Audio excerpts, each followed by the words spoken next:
가난한 날 구하게 눈 먼 날 올 수 있게 주 내게 행하셨네.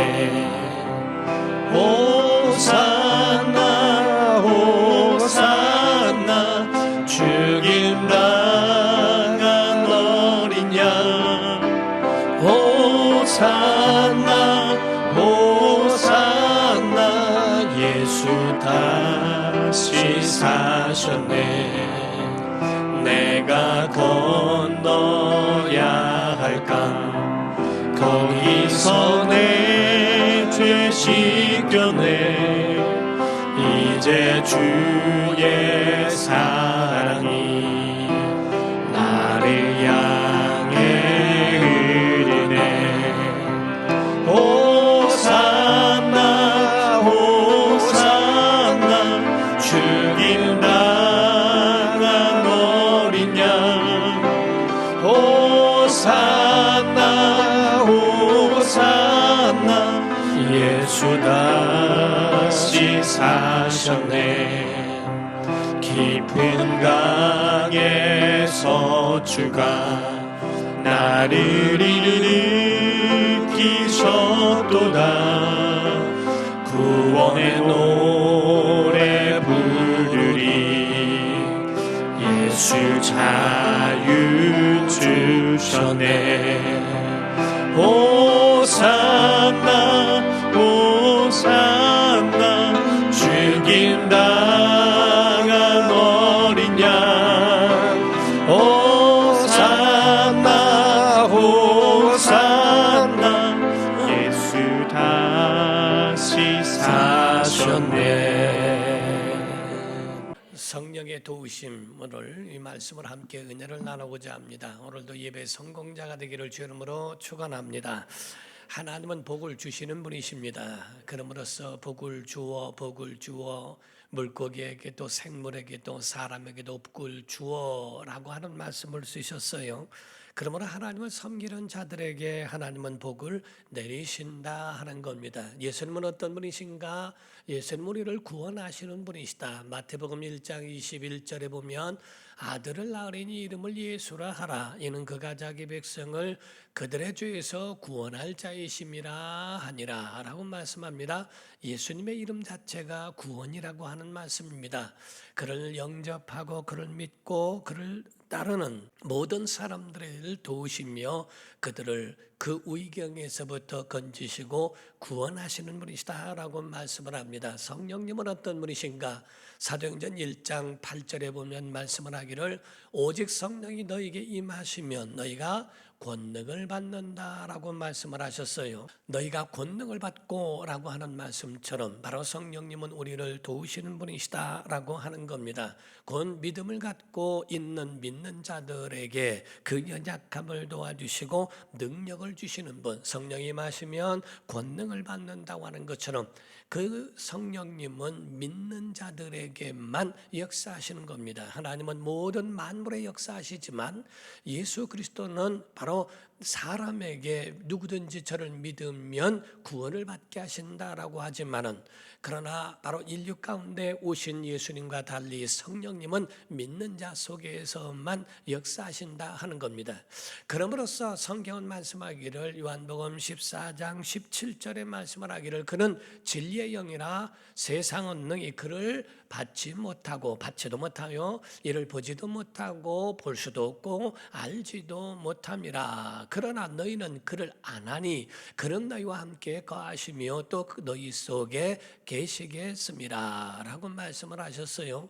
이와 같이 성령님은 보일 수도 없고 알 수도 없고 그를 받을 수도 없는 것이 세상입니다. 세상이 과학적으로 바로 성령에 대하여 아무리 연구한다 할지라도 알 수도 없고 볼 수도 없고 받을 수도 없다고 주님이 이미 선언하셨다 하는 거죠. 바로 그러나 믿는 너희에게는 아시며 너희와 함께 거하신다라고 말씀을 하셨습니다. 우리가 옛날 선교사님들의 에피소드 가운데 보게 되면 그 가운데 선교사님들이 차를 타고 신방을 다녔다는 거죠. 그래서 지금 오늘날의 승합차 같은 것인데 그 차를 타고 시골길을 가는데 할머니를 만났대요. 그래서 할머니 여기 타세요. 그리고 거기를 태우고 가는데 이고 있는 그 짐을 내려놓지 않고 가더라는 겁니다. 그래서 할머니 왜 짐을 이고 있느냐고 내려놓으라고 그랬더니 할머니 하실 말씀이 아니 나 혼자 태워준 것도 감사한데 어떻게 짐까지 여기다가 맡길 수 있느냐고 미안해서 그렇죠 라고 이야기하더라는 거죠. 이와 같이 바로 우리의 짐을 가지고 있는 인생의 짐을 누가 그 짐을 짊어져 주실까 대신 져 주실까 하는 겁니다. 그 져 주실 분은 성령님이다 하는 겁니다. 그러므로 시편 68편 19절을 보시게 되면 날마다 우리 짐을 지시는 주 곧 우리의 구원이신 하나님을 찬송할지로다 라고 성경은 말씀하고 있습니다. 여러분이 아시다시피 마태복음 11장이 뭐랍니까? 수고하고 무거운 짐진 자들아 다 내게로 오라 내가 너희를 쉬게 하리라 라고 말씀을 하신 것과 같다 하는 겁니다. 사랑하는 성도 여러분, 그분이 바로 우리 짐을 대신 져주실 이가 누군가 성령님이신 줄로 믿습니다. 그럼으로써 바로 이와 같이 성령님을 우리가 많은 성도들이 이해하고 그분을 영접하고 환영해야 될 터인데 오늘날 성령님을 이해하지도 못하고 오해할 뿐만 아니라 성령님을 제한함으로 말미암아 능력 있는 영적 생활을 하지 못한다 하는 거지요. 마치 성령이 마시면 악령을 접신하는 것처럼 오해하고 광신적으로 그렇게 변하는 줄로 오해하고 있다 하는 겁니다. 사랑하는 성도 여러분 오해하지 마십시오. 성령님은 인격자이시기 때문에 성품과 상식들을 말살하는 분이 아닙니다. 악한 영은 상식과 인격을 말살하고 그 가운데에 다 완전히 그 사람의 인격을 파괴시킨다 할지라도 성령님은 그렇지 않습니다. 성경의 어느 곳에도 성령에 대하여 신접했다고 표현하거나 거기에 대하여 접신됐다고 표현한 구절은 한 구절도 나오지 않습니다. 악한 영들에 대하여서는 악한 영은 바로 접신하게 되거나 그가 임하게 되면 악한 영들은 비정상적이고 비상식적인 일들을 행하게 됩니다. 아주 이상한 행동을 하게 되지요.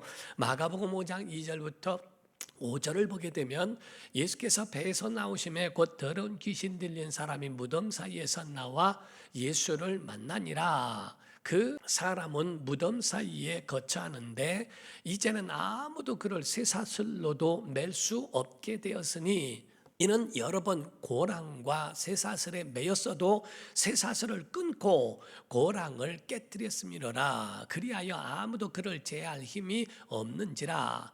밤낮 무덤 사이, 무덤에서 살죠. 무덤 사이에서나 산에서나 늘 고래고래 소리를 지르며 돌로 자기의 몸을 해치고 있었다라고 되어 있습니다. 이와 같이 예수님을 만났을 때에 귀신 들린 자가 하나 있는데 소리를 고래고래 지르고 쇠사슬을 끊고 쇠고랑을 깨부수고 그리고 다니면서 자기의 몸을 해하며 살아가는 아주 이상한 행동을 하는 그러한 사람이었다 하는 겁니다. 성령을 받은 사람은 이런 일을 행한 사람은 한 사람도 없더라 하는 거지요.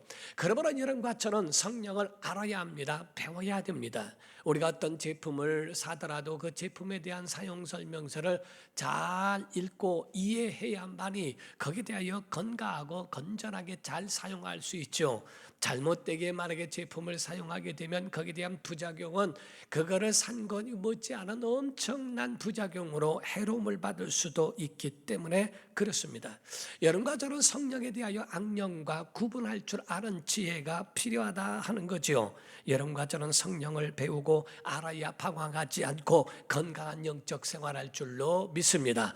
성령님은 예수의 영입니다. 예수님을 초월하지 아니하시고 예수님을 증언하시러 이 땅에 오신 우리 믿는 자에게 오신이라고 말씀해요. 요한복음 14장 26절에 보면 보혜사 곧 아버지께서 내 이름으로 보내시는 성령 그가 너희에게 모든 것을 가르치고 내가 너희에게 말한 모든 것을 생각나게 하시리라 라고 말씀하십니다. 성령은 예수님을 초월하지 않습니다. 예수님이 하신 말씀을 생각나게 하고 기억나게 함으로써 믿음의 생활에 바로 굳건히 세워가게 하신다는 것. 두 번째로 성령은 말씀의 영이라는 겁니다. 성령님은 성경을 술에 삼고 오셔서 그래서 성경을 벗어나거나 그 말씀을 뒤집는 일이 없어요.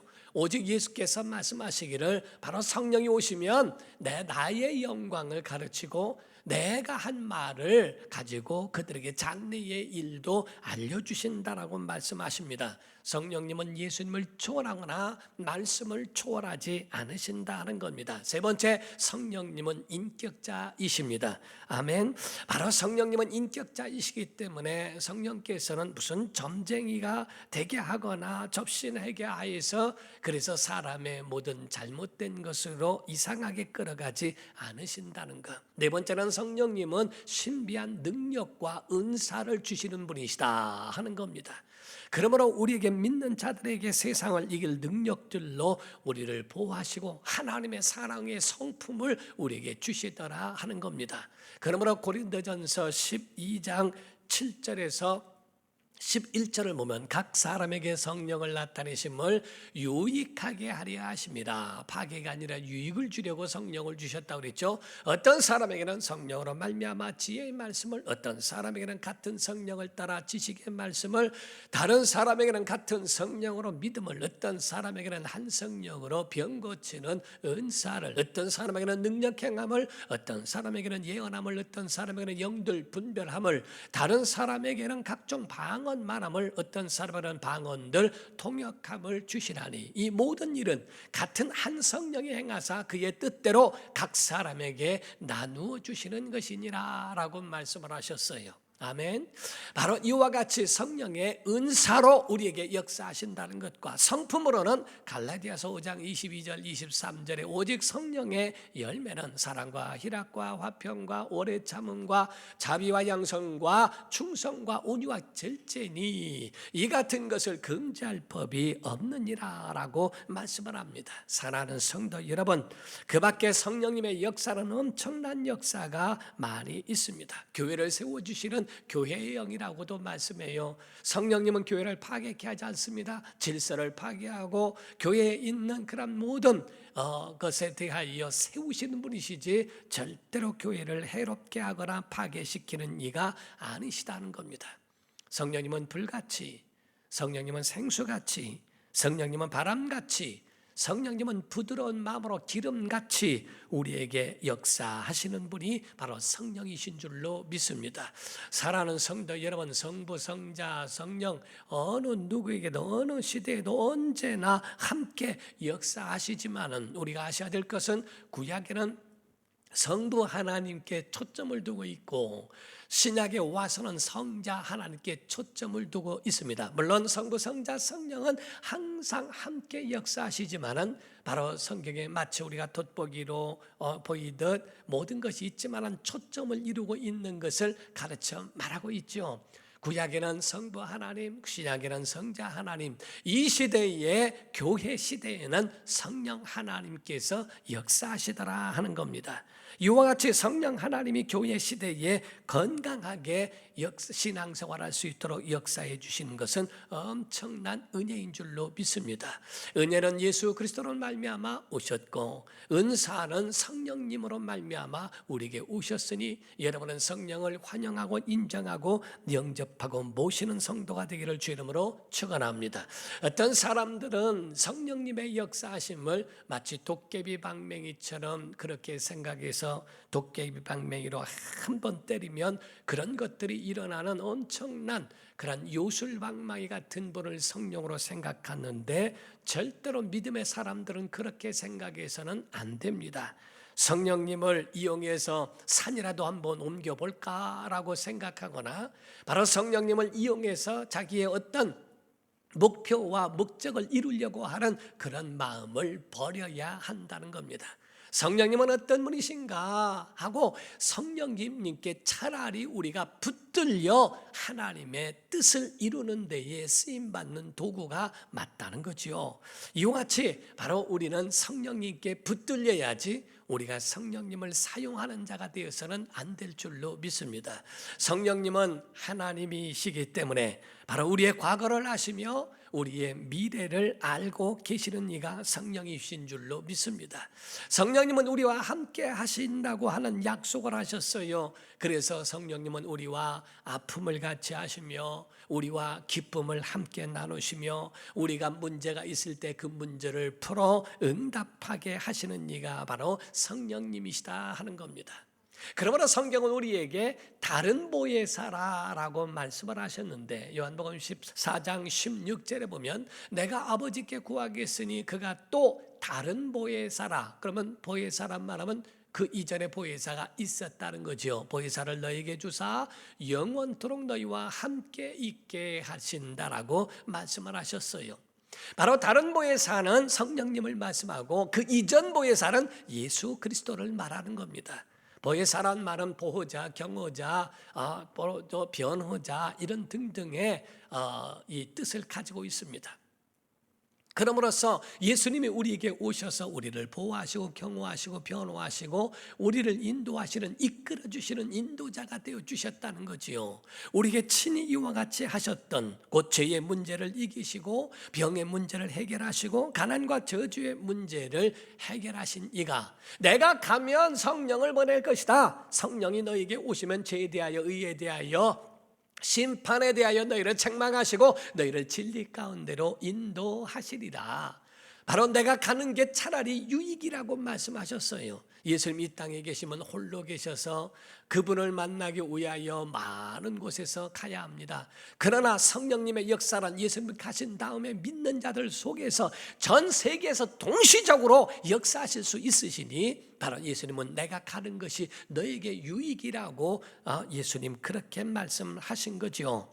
그러므로서 성령님은 온 교회를 양육하시고 이끄시고 인도하시는 역사가 있는 줄로 믿습니다. 어떤 학자는 말하기를 인간은 하나님 앞에서 피조물다움, 인간다움이 아름답다고 표현한 사람이 있습니다. 어차피 인간은 연약한 존재예요. 인간 모두가 다 나는 하나님의 능력받아서 나는 굉장한 능력이 있어 라고 하는 교만을 버려야 된다는 겁니다. 우리가 목회하면서 바라봐도요 잘난 사람도 있고 못난 사람 있습니다. 유식한 사람도 있고 무식한 사람도 있습니다. 돈 많은 사람도 있고 돈이 없는 또 적은 사람도 있습니다. 공통점은 뭐냐라고 말한다면 모두가 다 연약한 존재라 하는 거지요. 누구도 하나님 앞에서나 모든 사람에게 자기 자신에 대하여 큰 소리치며 과신하거나 하는 그러한 교만을 말할 자격 있는 사람은 이 땅에 아무도 없다는 겁니다. 성경은 우리에게 말씀하기를 우리의 육체는 질그릇이래요. 질그릇에 보화를 담았대요. 우리의 육체 안에 영혼을 담았대요. 우리 영혼에 성령을 모셨대요. 우리 영혼에 은혜를 모셨고 은사가 우리 영혼에 있어서 보화를 담았다라고 고린도후서 4장 7절에 말씀합니다. 우리가 이 보배를 질그릇에 가졌으니 이는 심히 큰 능력은 하나님께 있지 질그릇에 있는 건 아니라 우리에게 있지 아니함을 알게 하려 함이라. 다윗이 역사한 게 아닙니다. 다윗과 함께한 하나님이 역사하신 겁니다. 삼손이 능력 있는 게 아닙니다. 하나님이 능력이 있으신 겁니다. 오늘날 착각하는 것은 자꾸 사람이 자기 내가 그렇게 교만하고 그렇게 하나님 앞에서 잘못돼 가는 사람, 결국에 힘없고 연약하고 인생의 나락 마지막에 오면은 주여 아무것도 없나이다 이렇게 고백할 자가 일생을 허무하게 살고 그 헛일을 한 사람들을 너무나 많이 보게 되지 않습니까? 시편 2편 9절에 보면 내가 철장으로 그들을 깨뜨리며 질그릇같이 부수리라 하시도다. 사람은 질그릇처럼 부서지고 질그릇처럼 깨질 수 있는 나약한 존재임을 인정하라는 겁니다. 우리가 그 전에 보게 되면은요 옛날부터 요즘에도 하는 놀이 가운데 보면은 무궁화 꽃이 피었습니다 였습니다. 한 번은 제 손녀도 무궁화 꽃이 피었습니다 하는데 말이 안 되니까 고구마를 튀겼습니다 그러더라고요. 고구마 그래서 그냥 할 수 없이 말이 안 되니까 그냥 우리 고구마 튀겼습니다 하자고. 근데 우리가 볼 때는 무궁화 꽃이 피었습니다 고구마 튀겼습니다라고 하더라고요. 근데 옛날에 어떤 목사님 자기 체험담을 얘기하시는데 거기서 무궁화 꽃이 피었습니다 할 때 숨느라고, 밤에 그걸 하는데 숨느라고 담장 위로 넘어서 옆집에 탁 떨어졌는데요, 불사 거기에 아주 장독대더라는 거예요. 거기에 떨어지자마자 와장창 하고 깨지니까 거기에 있는 안에 있는 주인이 누구야 하는 소리를 듣는 동시에 무서워서 가는데 밟는 곳곳마다 항아리라, 가는 발마다 쨍그랑 붙잡혀가지고 돈깨나 물어졌다는 이야기를 합니다.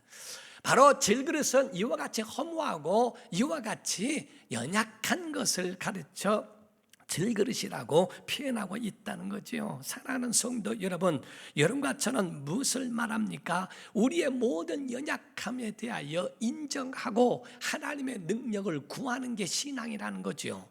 여러분과 저를 하나님은 우리의 체질을 아시는 분이신 줄로 믿습니다. 시편 103편 14절에 말씀하기를 이는 그가 우리의 체질을 아시며 우리가 단지 먼지뿐임을 기억하심이로다.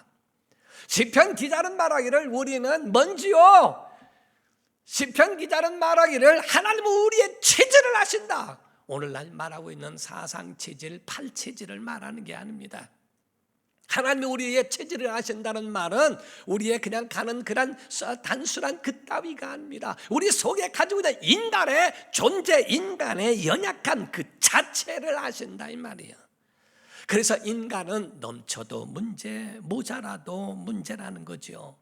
사랑을 많이 받아도 방종을 하게 되고요, 사랑을 못 받으면 아주 갈망하는 자, 그와 같이 초라한 자가 없습니다. 돈도 많이 있으면 타락하기 일쑤요, 돈이 없어도 그 가운데 너무 비참한 자가 됩니다. 저는요, 이번 코로나로 인해서 이렇게 보면 어디를 갈 때마다 체온 체크를 합니다. 체온 측정을 하고 거기다가 쓰는데 쭉 명단을 보면요, 36.4도, 36.7도, 36.5도, 36점 참 거기에 그 이상 발열이 된 사람들은 들어가지 못하고 36점에서 그 안에 다 있고 간혹 35점 몇 된 사람을 간혹 보기도 합니다. 그거를 볼 때마다 제가 마음에 딱 항상 드는 마음이, 어쩌면 그렇게 하나님이 사람의 온도를 그렇게 적정하게 만들어 놓으셨을까? 어쩌면 그렇게 하나님이 36점에서 37도가 넘어가면 벌써 불안하기 시작하고 36.5도, 36.8도, 9도 안에서 어쩌면 그렇게 보일러를 딱 맞춰서 그거를 정해 놓으셨을까? 너무 신기하지 않습니까? 사람의 문제가 일어나면 벌써 발열이 시작되고 저체온증이 들어가고 오직 그 온도를 유지하도록 만들어주신 것. 사람은 이와 같이 연약한 거예요. 1도만 넘어가도 불안합니다. 2도, 3도 넘어가면 막 토하기 시작하고 그 몸에 이상 증상이 일어납니다. 하나님 없이 살 수 있는 존재일까? 여러분과 제가 하나님 없이 그렇게 살아갈 수 있다고 그렇게 하늘을 향하여 대포 쏘고 그렇게 하나님을 향하여 그렇게 떵떵거릴 수 있는 자격이 있을까라고 생각을 해봅니다. 사랑하는 성도 여러분, 하나님 우리의 체질을 아세요.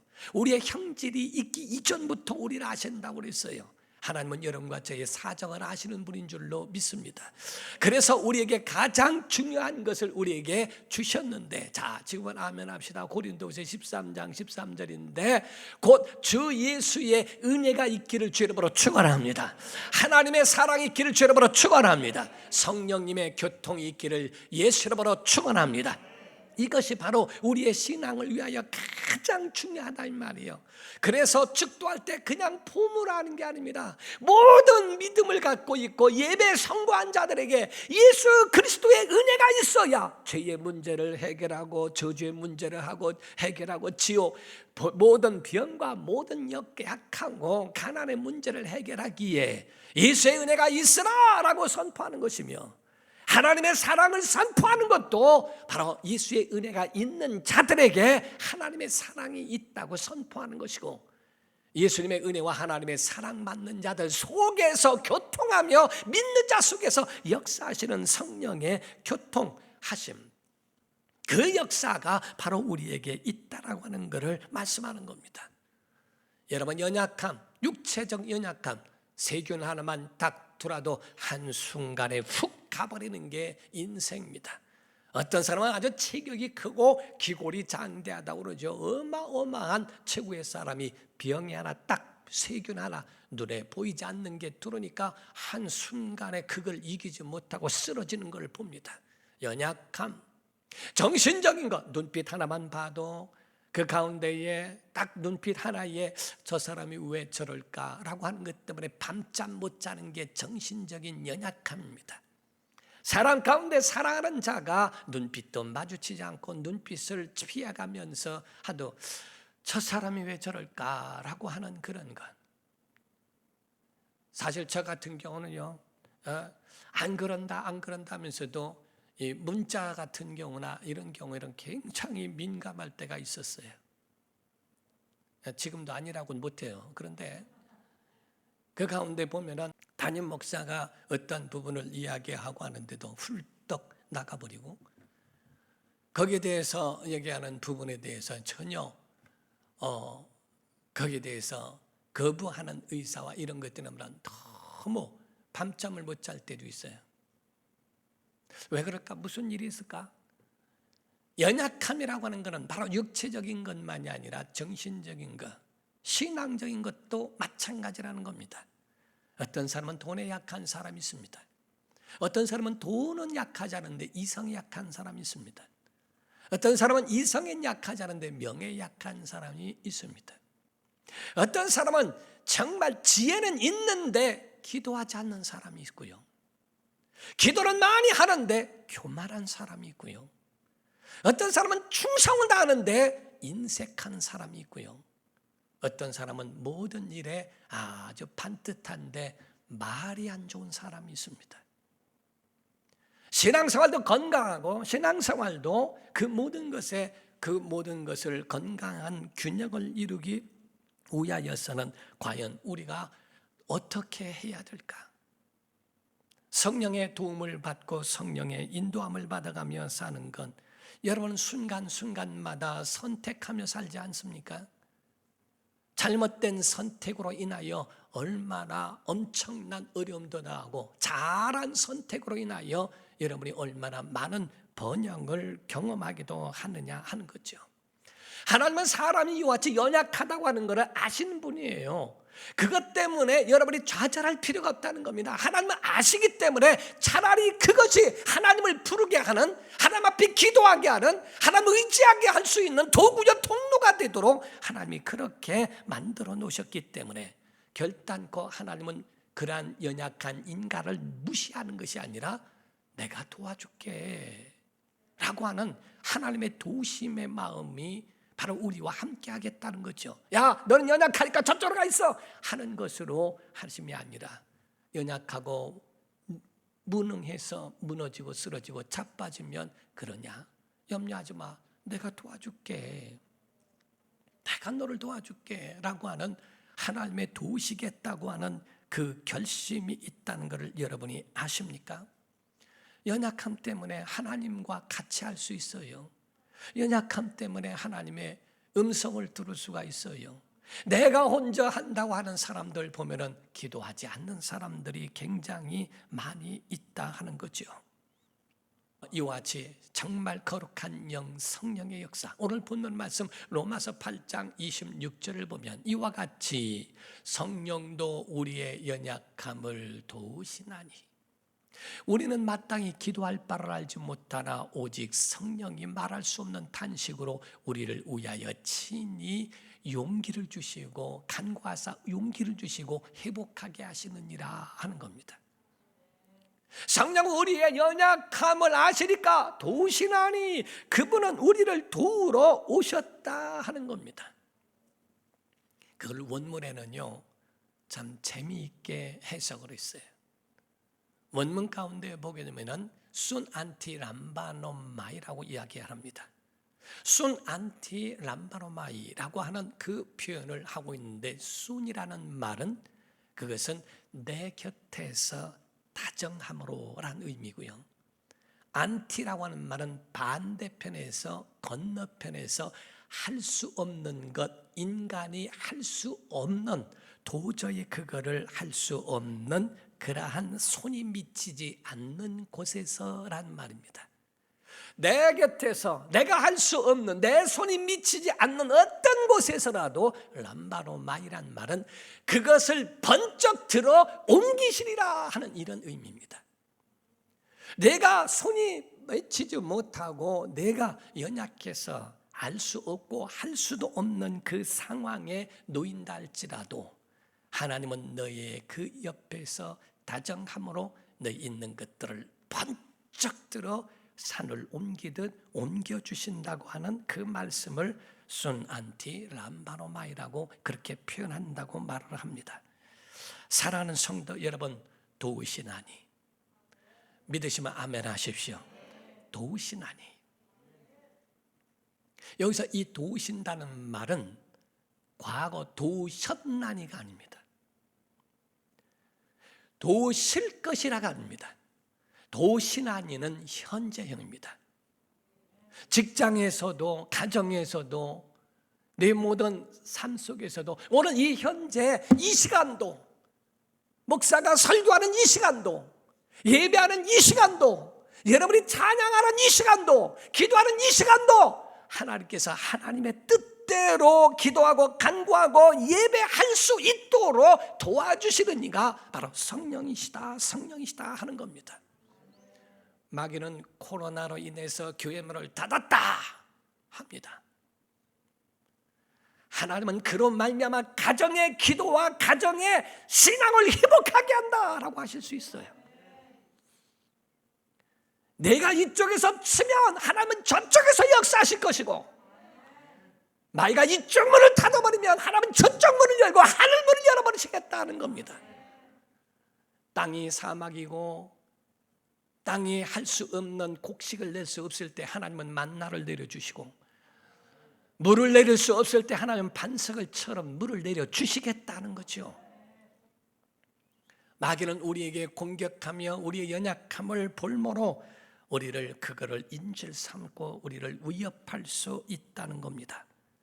그러나 여러분과 저는 낙심할 이유가 없는 것 중에 하나는 성령님 우리 각 모든 사람에게 계시기 때문이라는 거죠. 여러분, 영적 실패가 뭔지 아십니까? 만약에 여러분이 힘들고 어려운 상황에서도 기도를 잃어버렸다면 실패한 겁니다. 기도해야 될 텐데, 정말 내가 하나님 앞에 나아가야 할 텐데, 예배의 자리가 사모하는데 정말 내가 어떻게 해야 될까? 그 속에 여러분 기도할 마음이 생기고 있다면 아직도 여러분 가망이 있는 거예요. 그러나 여러분이 성공의 자리에 갔을 때 기도 안 해도 성공할 수 있다면 여러분 버림받은 사람일 수도 있습니다.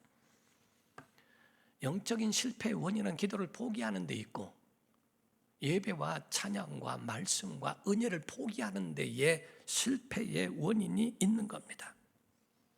계속 도우시나니 28절에 보니까요, 우리가 알거니와 하나님을 사랑하는 자 곧 그의 뜻대로 부르심을 입은 자들에게는 모든 것이 합력하여 선을 이루시도록 이끌어 주시겠다.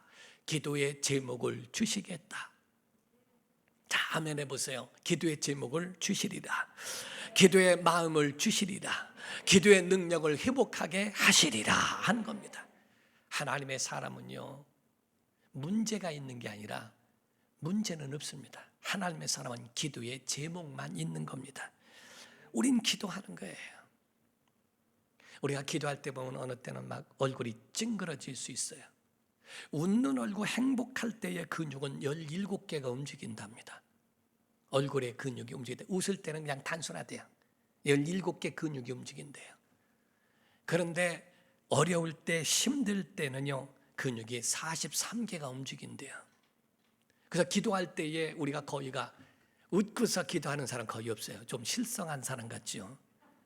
근데 거의 기도하는 사람은 좀 얼굴이 좀 이렇게 심각함으로 기도할 때이죠. 그러니까 웃어가면서 기도하는 감사, 영광 돌리는 사람은 10%도 안 돼요. 전부 기도할 때 힘들고 어려울 때 그 가운데 43개의 근육을 움직이면서 그렇게 하나님 앞에 기도할 수 있죠. 여러분과 저는 염려하지 말라는 거예요. 소난티람바노마이. 여러분, 하나님의 은혜가 여러분에 있어서 정말 내 곁에서 다정하게, 저 반대편 건너편에서 어느 곳에서도 너희의 모든 문제를 번쩍 들어 옮기실 이, 그렇게 도우실 이가 성령님이신 줄로 믿습니다. 그래서 여러분 성령을 의지하세요. 오늘도 성령을 의지하세요. 기도할 때마다 성령님 나를 도와달라고 하십시오. 여러분 어느 곳에 있든지 성령님은 오늘 여러분과 함께 도와주실 것을 믿습니다.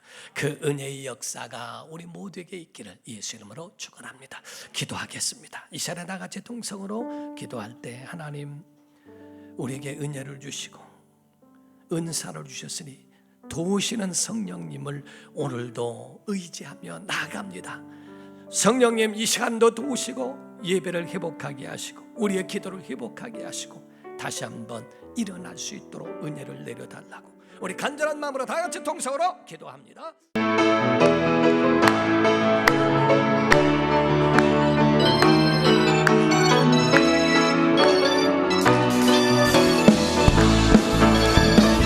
주 하나님 독생자 예수 날 위하여 오시었네. 내 모든 죄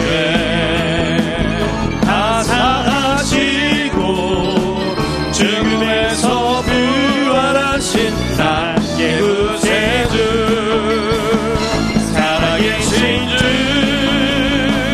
나의 참된 소망 걱정 근심 전혀 없네. 사랑의 주 내 갈 길 인도하니 내 모든 삶의 기쁨은 충만하네. 주 안에서 거듭난 생명 도우시는 주의 사랑 참 기쁨과 확신 가지고 예수님의 도우심을 믿으며 살리 살아계신 주 나의 참된 소망 걱정 근심 전혀 없네. 사랑의 주 내 갈 길 인도하니 내 모든 삶의 기쁨은 충만하네. 그 언젠가 주의 때까지 주를 위해 싸우리라. 승리의 길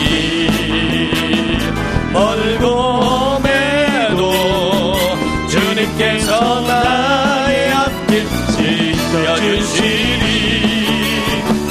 살아계신 주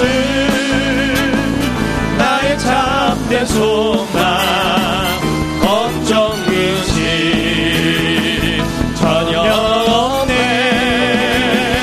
사랑의 주 내 갈 길 인도하니 내 모든 삶의 기쁨은 충만하네.